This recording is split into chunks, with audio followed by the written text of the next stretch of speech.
Médicos del Mundo es una organización de ámbito internacional de carácter sociosanitario y de voluntariado.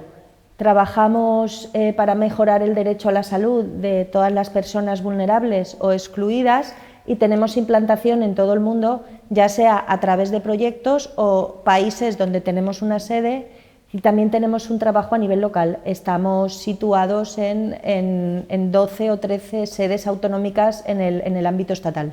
A nivel local somos Metges del Món Comunitat Valenciana, tenemos una sede en Valencia y tenemos una representación en Alicante.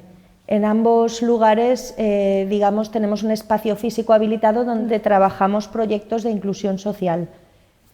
También trabajamos con el voluntariado en asuntos de sensibilización, movilización social y trabajamos también intervención con estos colectivos excluidos.